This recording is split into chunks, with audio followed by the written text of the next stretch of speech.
Bom, aqui na Rede Papa, sábado à noite, vamos comer pizza e aí nós vamos andar com o automático. Por quê? Porque a gente não abasteceu ele essa semana, fui no susto, né? O marcador de combustível não tá lá aquelas coisas. Eu falei, quer saber? Vamos colocar o automático para rodar. E outra coisa de manhã, fizemos lá em casa 2 trocas de óleo logo cedo na garagem. Troca de óleo desse carro, sem colocar aditivo, colocamos um Lubrax 2050 e no CCV, que colocamos um 2050 e mais o que tinha sobrando lá em casa, meio litrinho de Bardal, que eu não compro mais. A partir de agora, aditivo não compro. Troco óleo e ponto final. Agora vamos andar com o bichinho na casa do meu irmão e vamos andar com ele para lá. E vai bem.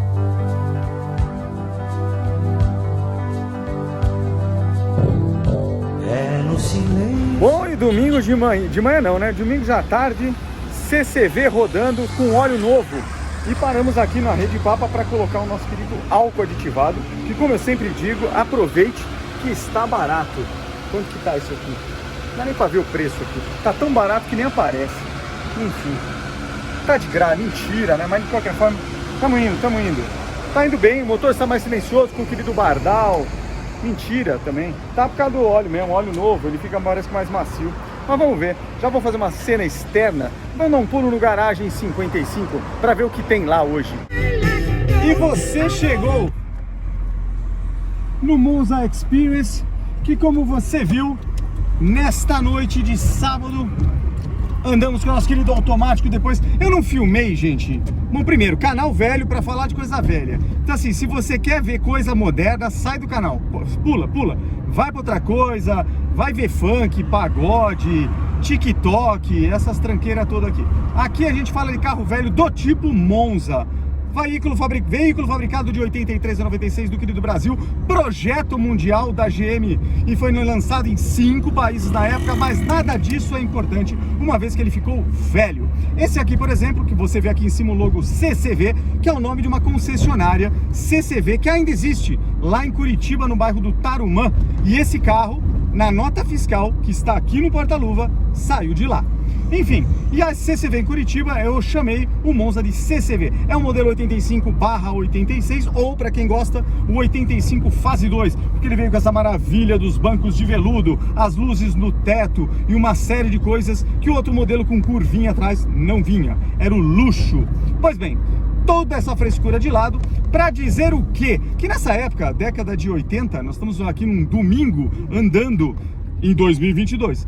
Em direção ao querido Garagem 55, vamos ver o que tem lá, geralmente carro velho. Então é isso. E aí nós vamos aqui um domingo de sol e frio em São Paulo. Para paulistano é praticamente a era glacial no planeta. Chegou a 13 graus a temperatura e aí os paulistanos estavam quase fazendo as malas para a Bahia. Enfim, e aí já sei lá o que ia acontecer. De qualquer forma, tá um dia gostoso, céu azul. E assim nós vamos. Nós fizemos o que ontem? Troca de óleo de 2. O Monza CCV, esse aqui, que eu tinha deixado passar, errei a conta, tava com 6.000 quilômetros sem troca. Tudo bem que 90% dessa quilometragem, 100% em quinta marcha e estrada. Então, o óleo não degrada tanto, mas, de qualquer forma, né, 6 meses de troca de óleo também, e de qualquer forma era necessário trocar com 5.000. Nós fomos na última vez aqui para Curitiba com esse carro, não baixou nada, estava bem, mas o fato é que precisava trocar. Então trocamos o óleo ontem, trocamos também do automático, que estava com 5.100 quilômetros, também de estrada. Então as 2 trocas feitas ontem de manhã na garagem do prédio mesmo, porque tudo que você precisa é uma chave catraca 19 milímetros para esses 2 carros, anéisinhos de alumínio de vedação da porca do bujão do cárter, que você compra no Mercado Livre, 6 ou meia dúzia por R$17, frete grátis inclusive, um filtro de óleo W22 da MAN, isso faço questão que você faça isso, ou Mali ou MAN, eventualmente, se você não tiver muito deprimido, um Fran, mas MAN, ele é pretinho, W22, e é o que a gente usou aqui. Então colocamos um MAN, que eu sofri para tirar, inclusive, porque eu apertei com a mão mesmo, né? Sabe que filtro de óleo você não usa a ferramenta, não cai nessa loucura, é mão. Na instrução da caixinha já fala isso, então não surta, né? O fabricante não ia surtar. Então, anelzinho de alumínio, o filtro de óleo W22 da MAN e, no caso, o óleo da sua escolha. Eu gosto da Lubrax, sou fanático pela Petrobras, gosto da Petrobras, só não gosto das lambanças que eles fazem no mercado brasileiro, mas em termos de tecnologia eles são uma empresa de ponta, muito melhor que muita empresa americana de combustível. Então, para lubrificantes também, a gente usa aqui nesses carros o Lubrax SJ com API, né, API SJ, com a viscosidade, aplicamos ontem o 20W50, o motor já está cansadinho, poderia ter usado até uma alta rodagem, um 25W50, mas eu tinha comprado, estava lá já, trocamos tanto nele como no automático, o mesmo óleo, Lubrax SJ 25W50, perfeito. A diferença é que no automático nós colocamos um filtro Fran. Por quê? Porque tinha comprado, veio o Fran e aí eu coloquei o Fran. Anéisinhos também e tranquilo. Só fizemos essa troca. Nesse aqui eu tinha sobrando em casa meio litro de Bardal B12. Não recomendo mais. A Bardal não responde e-mail dizendo que tem no óleo. Já que é segredo de Estado, e dado que o mundo hoje está muito mais informativo do que na década de 80, quando eu colocava Bardal B12 no meu Aero Willys, 1 litro de Bardal B12, que lá o cárter eram 7 litros no Aero Willys, então você tinha que usar 2 frascos, então eu parei de usar. Então agora não se usa mais. Esse aqui foi o último aplicado nesse carro, já estava lá, mas nas próximas trocas sempre só óleo. Exatamente, mesmo no 500EF, que é um 25W50 também já de alta rodagem, só óleo é o que nós vamos usar. Eventualmente troca a cada 4,5 e você fique tranquilo. Filtro sempre, né, como a gente fala. E década de 80, para fechar esse domingo, você não está entendendo nada, a GoPro está atrás. Por quê? Fotografando ou filmando os motoristas que vêm pela retaguarda, tá lá filmando tudo, como você pode ver, enfim. E aí o que nós fizemos também ontem? Colocamos o nosso tape deck para rodar. Década de 80, tem 70 e 80, né? Tem algumas coisas totalmente ultrapassadas hoje em dia, as de hoje são muito melhores, mas de qualquer forma, a forma de você difundir música era através de long play ou LP, ou vinil, se você é mais novo. Então, discos de vinil era o que você comprava nas lojas, né?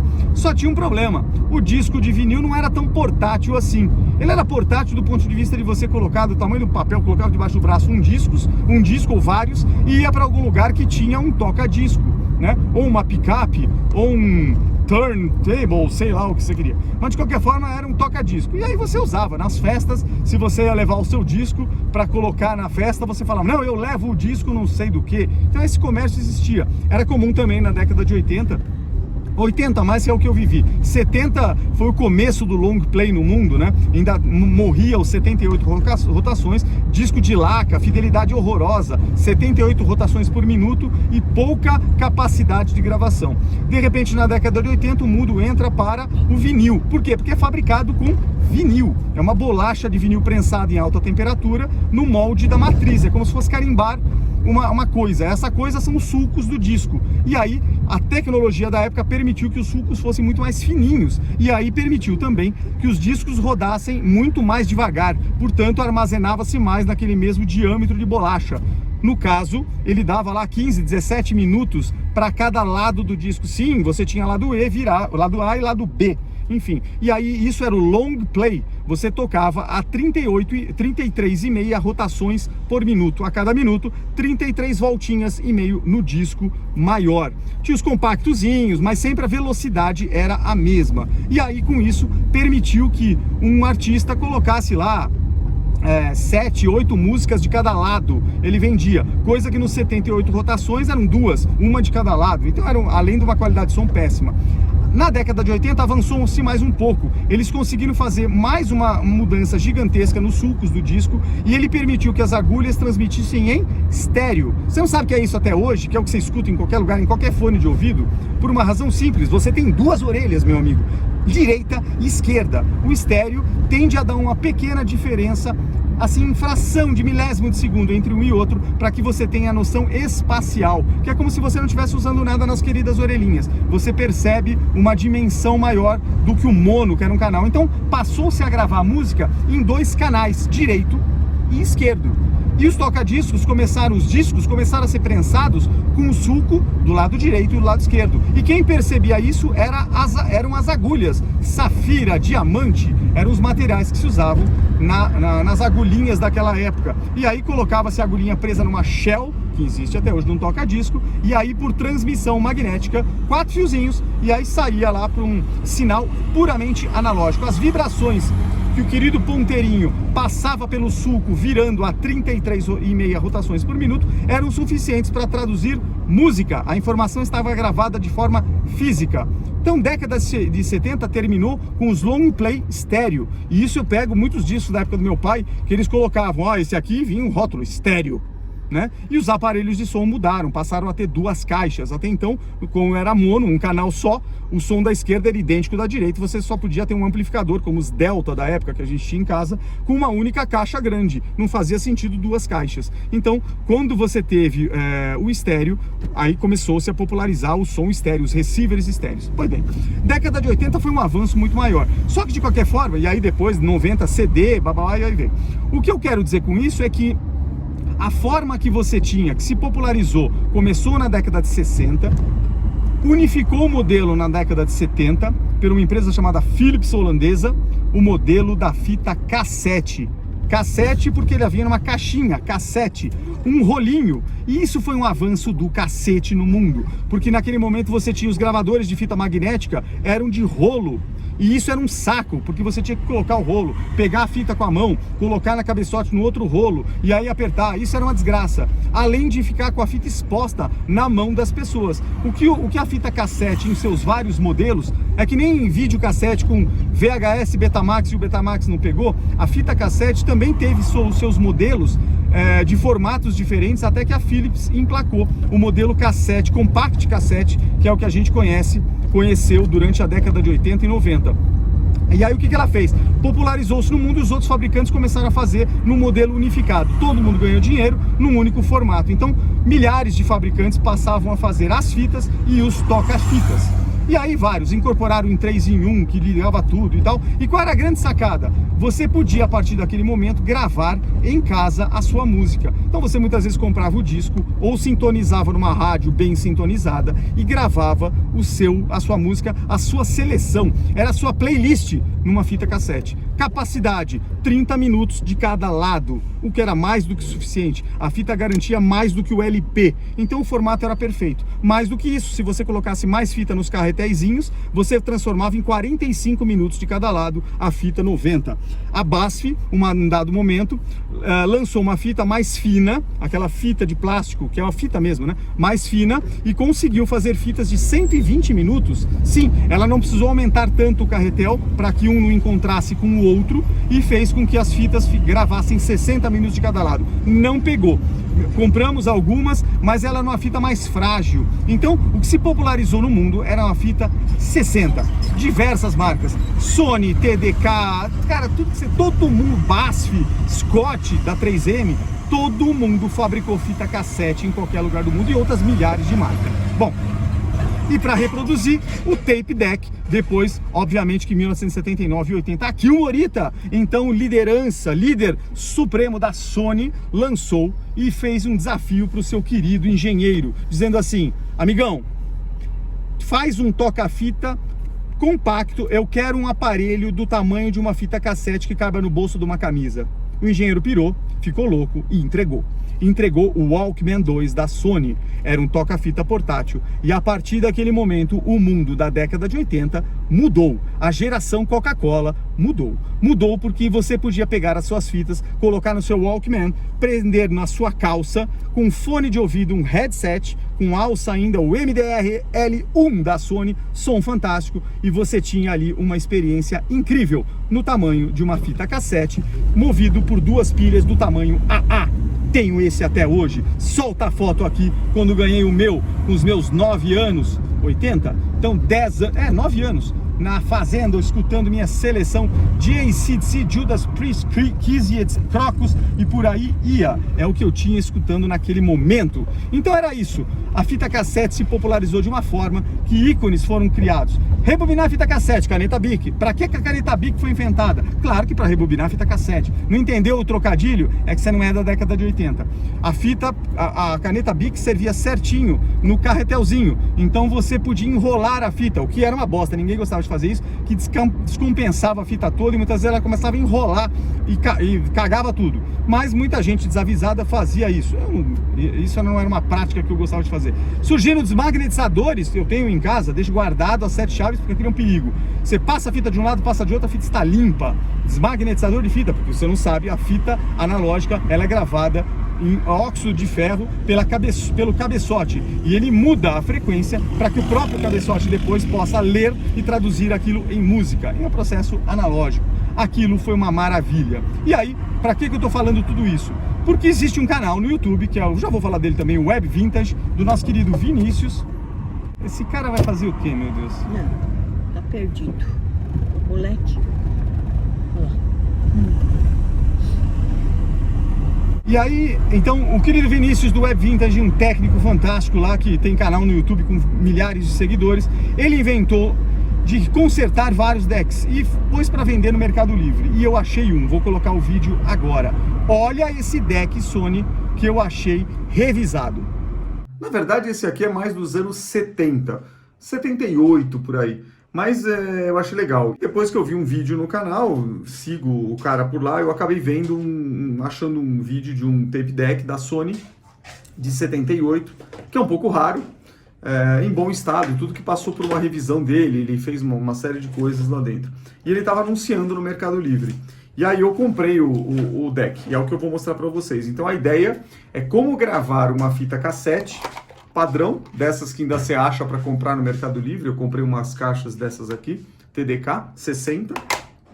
Como é que você pode usar para gravar, eventualmente, sua fita cassete? Qual a utilidade disso? Nenhuma, né? Porque hoje em dia qualquer carro você coloca Bluetooth, tudo. Mas, às vezes, quer saber? Eu gosto de colocar uma fita cassete num deck em casa. No carro, nos Monzas, eu não tenho mais. Basicamente, você usa o aparelho celular e eu uso muito o Google Premium. Já experimentei alguns outros aplicativos desse, tipo Spotify, não curti. Spotify foi um que eu assinei e depois discuti com eles e cancelei a assinatura, porque a qualidade do áudio, mesmo em alta definição, eu achei ruim. Ele não fica legal. Eu acho que o bitrate, ou a taxa de bits que ele coloca por segundo na compactação, no algoritmo deles, né, que para evitar cópia, não fica legal. E o Google eu achei que ficou muito bom. Então a gente acaba assinando o YouTube Music, que você acha por ali. E aí show de bola, tem tudo mesmo, o repertório é muito bom e a qualidade do áudio é muito legal. Então o que eu vou mostrar aqui para vocês é o YouTube Music, só que nesse caso aqui usando um PC, um notebook, e eu liguei um notebook no tape deck. Então é o que nós vamos mostrar agora, como é que eu posso fazer a minha eventual seleção na fita, gravando num tape deck mega antigo. Vamos ver. Bom, então o primeiro ponto, peguei um notebook normal, aqui a gente está conectando um cabo P2 que viram 2 RCAs na saída normal de áudio do computador. Aqui no site, como vocês estão vendo, YouTube Music, né? Então tá aqui, eventualmente, a minha seleção. Coloquei uma série de músicas que eu fui curtindo aqui. Então tem de tudo aqui dentro. Outra coisa que tenho aqui, o áudio, o controle normal de áudio do computador. Aqui eu já explico por que eu deixei no 95. Não tem equalização, não tem nada aqui, tá? Então aqui eu estou deixando com ele flat ou puro. E o mais importante, já mostrei, fita TDK padrão, né? Começo a escrever como se fazia antes, né? E aqui vamos para o deck. Então, o que nós temos aqui? Vou dar o eject aqui. Então, aqui o deck, fita normal, até eu estou gravando já o lado B, o lado A eu já gravei, com essa seleção que eu mostrei. Então, o primeiro ponto aqui, né, do deck, vamos colocar o nossa querida fita aqui dentro. Pronto. Esse deck aqui, ó, ele já está ligado, eu já mostro aqui, tá aqui a marquinha dele, um TC136SD da Sony, fabricado em 78. Qual que era a vantagem? Tem os 2 VUs aqui, a parte de entrada, né, de canal, a linha que eu conecto lá por trás, e tem também o mic, já explico. Ele tem alguns filtros, Então, primeiro eu posso selecionar o tipo de fita que eu uso aqui. Então, ele tem, por exemplo, a normal, a ferro ou cromo, né? No caso aqui eu estou usando uma fita normal. O contador de ciclos que zera, bonitinho. 2 indicadores, não são LEDs, são lâmpadas lá dentro do REC, que eu já vou mostrar, e do Dolby, porque eu também posso acionar aqui essa tecla. Eu quero supressão de ruído, eu quero Dolby. Ele aciona essa, ó lá, luzinha, ó. E posso também colocar um limitador de áudio, então um limiter que tem aqui. Ele passa por um circuito lá em limiter. Eu não uso para gravar ou para reproduzir nenhum desses, tá? Eventualmente eu uso aqui se eu estiver gravando numa fita cromo, que não é o caso neste momento. Então, desativei os dois. Todos os controles, aqui é o controle de um lado direito e lado esquerdo do mic. Qual mic? Se eu quiser gravar aqui a entrada frontal do aparelho, tá aqui para 2 microfones na entrada P1, que é aquele plug grande como eu coloquei aqui, tá? É um aparelho bonito, que ele é todo de madeira, ó. Ó que legal. Todo de madeira, tá em excelente estado, então eu achei bem legal essa compra. Aqui tá bonitinho a brincadeira, eu vou deixar um pouco só para poder mostrar a fita rodando, né? Enfim, e aqui eu já selecionei os VUs de acordo com o que eu vou reproduzir aqui no PC. Então, vamos dar um exemplo de como é que fica a brincadeira. Aqui eu vou fazer o básico que todo mundo sabe, né? REC e Play. Então, ele já automaticamente acionou a lâmpada de gravação aqui, quer dizer, ele está pronto, só que está pausado, evidentemente. Aí, os VUs, obviamente, não estão acionados. Por quê? Porque eu não coloquei nada para reproduzir. Então, vou colocar, por exemplo, sei lá, uma música qualquer aqui. Vou colocar, por exemplo, essa aqui. Então, vou pôr um play. A música começa a ser executada aqui, ó, como você pode ver no YouTube. E, automaticamente, como ele não está ligado em amplificador nenhum, não estou ouvindo, mas olha os VUs. Os VUs já começam. O segredo que a gente sempre fazia na época é evitar que ele fique passando muito da faixa dos 0 decibéis nos VUs. E como é que eu faço isso? Eu posso regular aqui, o que é mais chatinho, mas como eu já equalizei o canal direito e esquerdo, eu posso também bagunçar no áudio que sai do computador. Então, por exemplo, eu posso clicar aqui, ó, e eu posso reduzir esse áudio aqui. Ao fazer isso, ó lá, os VUs também, ó, vou pôr no talo, vou diminuir, ó. Tá vendo? Então eu posso regular essa brincadeira. No caso aqui, ó, eu vou deixar ele do jeito que eu quero aqui. 92 está muito. Vou pôr no 87, deixa eu baixar um pouquinho. Aqui. Nesse caso aqui, eu estou usando 87% do áudio do PC. Estou mandando para cá. Vocês não estão escutando nada, porque isso aqui está ligado num fone de ouvido Philips aqui normal, que é um P2, que eu coloquei um adaptador P1. Mas basicamente eu já estou vendo o que está acontecendo aqui. Então, a fita já está no ponto dela. Eu vou retroceder aqui a música, basicamente aqui mesmo, né? Então eu vou arrastar aqui. Vamos colocar aqui no pronto, né? Só apertar o play aqui, como vocês podem ver. Vamos ligar aqui, soltar a fita, e em seguida eu vou para o play. Então, soltei e vou para o play. Pronto, comecei. Ele já vai começar e já entrou, ó. Agora você está começando a ver a fita rodando, ó lá. E os VUs acionadinhos. E é isso. Então esse é um tape deck que é para isso, é um tape deck de mesa, dá para brincar, reproduzir, colocar fone de ouvido e tudo. Tá aqui um set montado. Curtiu? Agora olha os outros equipamentos, aonde eu reproduzo.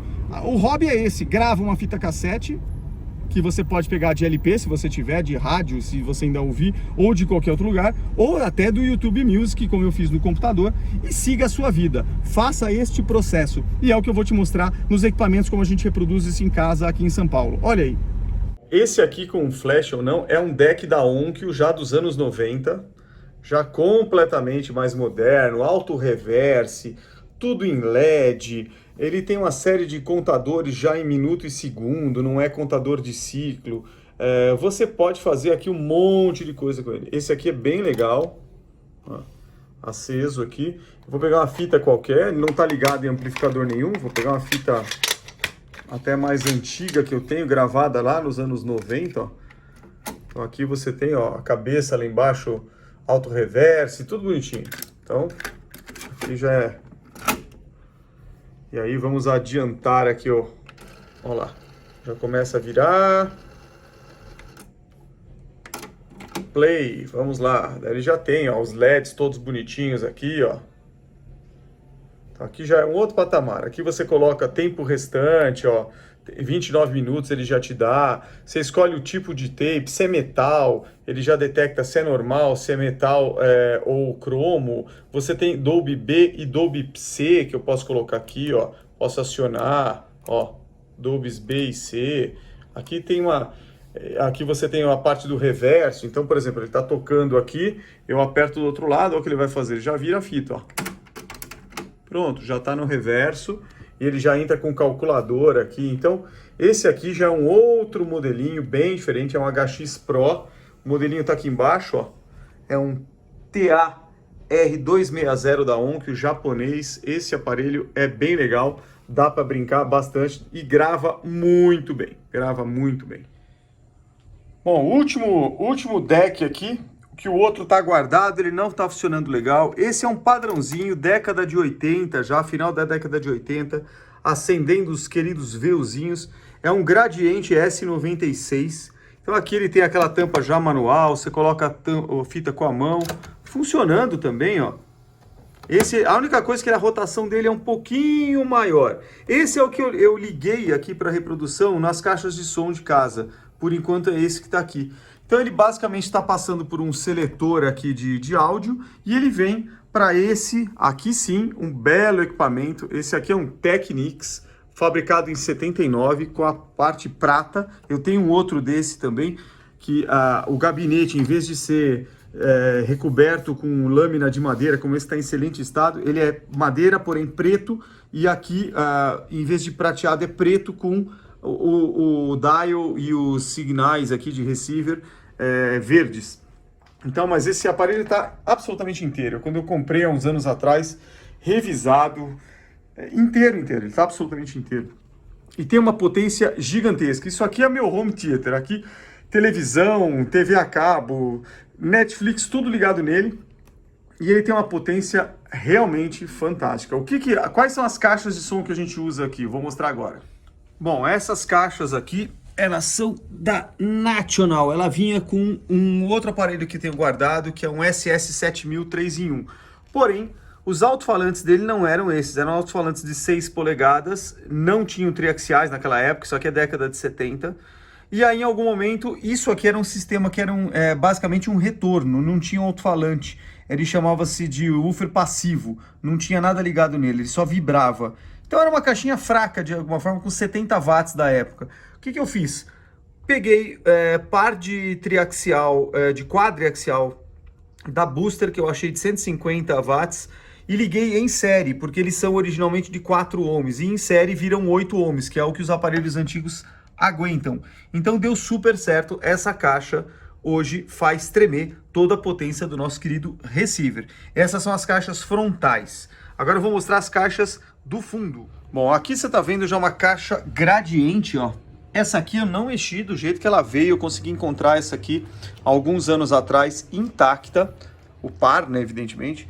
E ela é uma Master, tá até com poeira aqui, né? Uma Master 7.8. Então essa Master 7.8, 3 vias, olha lá dentro o isolamento, a lã de vidro que se colocava e tal. Então tem aqui o tweeter, o mid-range e um woofer grande, original, isso nunca foi reformado. E aqui você tem os indicadores de pico, né, de sobrecarga, de overload aqui, e você tem os potenciômetros que regulam. Na prática a gente sempre acaba deixando essas aqui no máximo, então são as caixas traseiras que ficam na sala. Aqui dá um som de tremer realmente o apartamento. Sacou como é que é? A caixa, viu a foto? Ligação em série. Quer dizer, você consegue montar uma caixa de som muito boa, a 8 ohms, de resistência e não de 4 como os alto-falantes que vêm em carro, e usando 2 de carro em série. Compra da Pioneer, 2 bem parrudos, liga em série, você vai ter um equipamento que aguenta 100 e tantos watts e não vai distorcer, portanto, e você consegue ligar no amplificador parrudo da década de 70 e 80. Eu tenho lá em casa, a gente está usando os Technics, como eu mostrei, no caso o pratinha, o pretinho está guardado, mas eu tenho também um Gradiente S125 zerado, que está guardadinho, com 125 watts, era equipamento possante da Gradientes. E tem um deck também guardado, esse não tá legal, que é o S125, o deck que vinha no conjunto, que esse precisa dar uma revisada. Ele não tá bom, não tá gravando direito, tá uma bosta. Então, mas enfim, esse deck da Sony de mesa era um negócio antigo que eu queria ter, porque é equipamento antigo mesmo, 78, de madeira, e aí foi o que a gente fez. Então, cara, coloquei esse deck para rodar, gravando bem pra caramba, no cabeçote de ferrite, como diz a etiqueta lá em cima. E aí os catos, mesmo que fizeram o logotipo aqui do canal, falaram, cara, tenho 2 fitas cassete de 90 minutos do meu avô já falecido, falando o que ele construiu, dos templos que ele construía em japonês. Passa para MP3 para mim? E aí nós fizemos esta mágica ontem. Passamos as 2 fitas e acabei descobrindo o mesmo editor dos meus software de vídeo, da NCH. A NCH Software vende também um editor de áudio. E aí, eu adorei o editor de áudio, coloquei, e a licencinha não é tão cara, coloquei lá, está funcionando. Legal, você coloca ele, serve não só para um computador. Então eu instalei em um dos PCs, um notebook antigo, que tenha mais analógico, permite justamente ter entrada mic para gravação externa, e depois coloquei no computador mais moderno, já com o Core i7, e ambos funcionaram bem. Então agora você pode fabricar suas fitas, nivelando no áudio digital o seu MP3 e tudo, e é isso que eu queria mostrar. E agora, onde é que nós vamos? Armazém Garagem Bar, estamos chegando na fronteira da civilizatória da Moca, é por aqui, é o que nós vamos fazer agora. Próximas imagens entrando lá. E o meu coração bate mais alto, enquanto o mundo perde a forma, eu me encontro em mim. E é aqui que eu sempre vou seguir meu. E estamos aonde? No Garagem 55, exatamente como você pode ver aqui nesse querido carro. Vamos mostrar os carrinhos. Aí você fala, nossa, que parede legal. Bom, cara, aqui é o banheiro, aqui ó.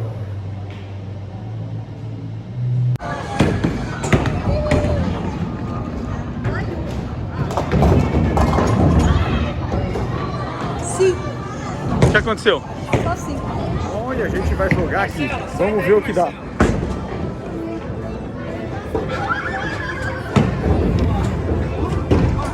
Olha lá. Seria bom fazer strike, mas vamos ver o que vai dar. Olha lá, olha lá, olha lá. Uma bosta.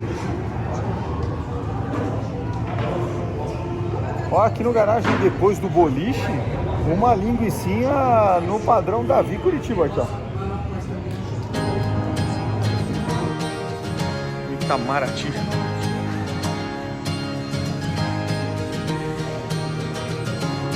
I know the way to your front door. Run up the stairs to the 5th floor. Day after day I'm wanting more of you. Taking the sights and hear the sounds. Feeling my body leave the ground. Turn up the song and play it loud for you. Love is everywhere.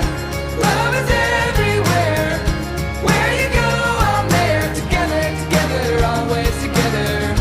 Love is everywhere. E a gente tá aqui no Garagem, tava falando com o Edgar. O Edgar é dono de vários desses carros aqui. Um deles é esse Opala Diplomata. E ele tava falando pra mim, eu tava mostrando a placa do CCV, né, que já é a preta com fundo preto. E ele falou, não, então manda fazer uma preta com fundo cinza. A mesma fabricante de placa o cara faz com fundo cinza. Olha esse Opala que eu vou mostrar pra vocês agora, que esse tá atrás de mim aqui. Where you go, I'm there. Together, together, always together. Love is everywhere. Love is everywhere. Where you go, I'm there. Together, together, always together. Ba ba ba. Ba ba ba.